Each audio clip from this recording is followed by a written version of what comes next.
Let's turn our attention back over to the scene right now where the Red Cross has set up a shelter for people in the neighborhood who have been affected by this tragedy, and there are lots of them. Pix 11's Ann Mercogliano is live at PS 57 in East Harlem tonight with that part of the story for us. Hi, Ann.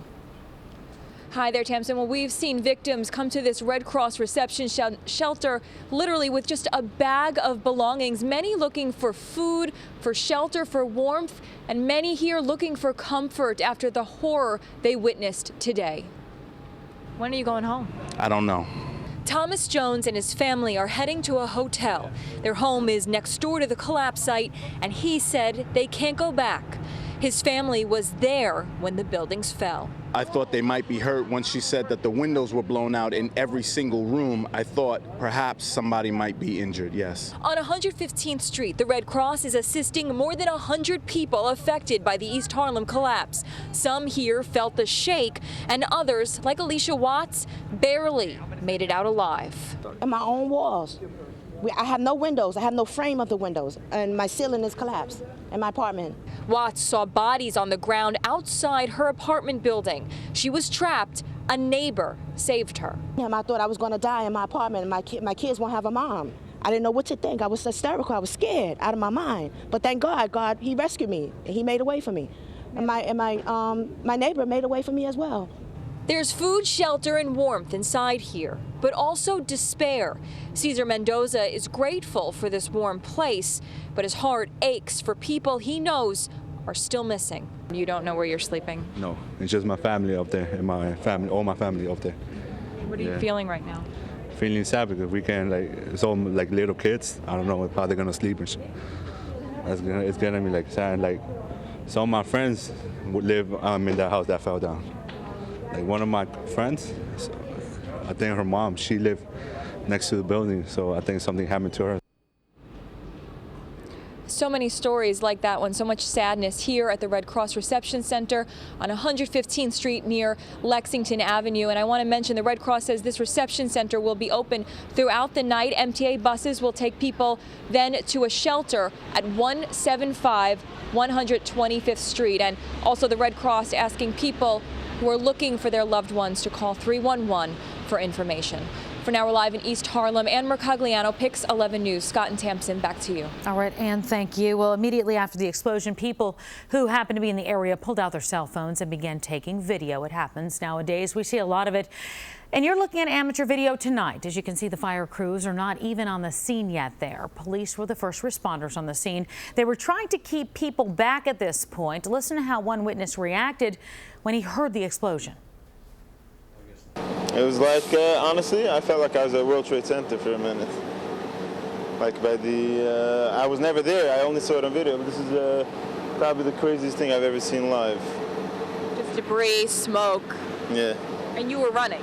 I ran towards the scene because I was a block away. I wanted to see what was going on, but I didn't want to get too close.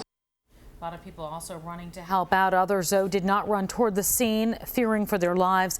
They ran from homes and office buildings. As you can imagine, very terrified.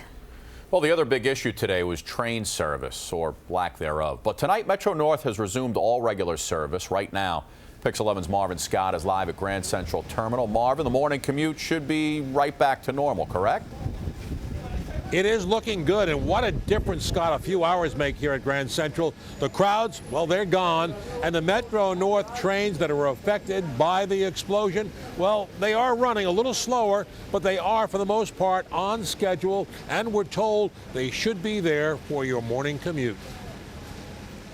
Metro North tracks running along Park Avenue just adjacent to the two buildings were battered with bricks and other debris, catapulted by the force of the explosion.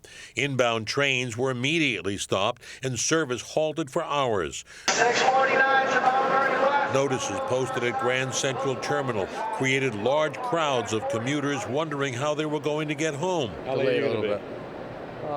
Probably delayed an hour and a half. Crews managed to clear 2 of 4 affected tracks by mid-afternoon, allowing Metro North to resume service on its New Haven Harlem lines. Engineers checked the structural integrity of the viaduct that elevates the tracks.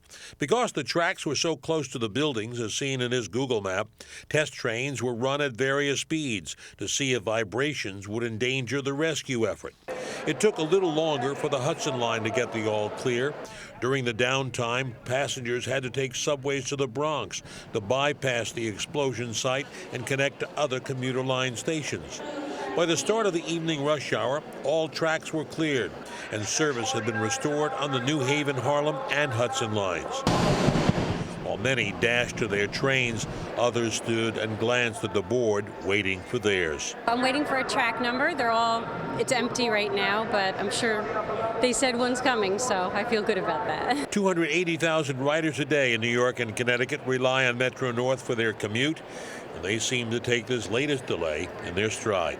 Always something. You know, trains are delayed every day, so it's like we're always waiting. Sometimes it's tough to get home. A little bit of delay.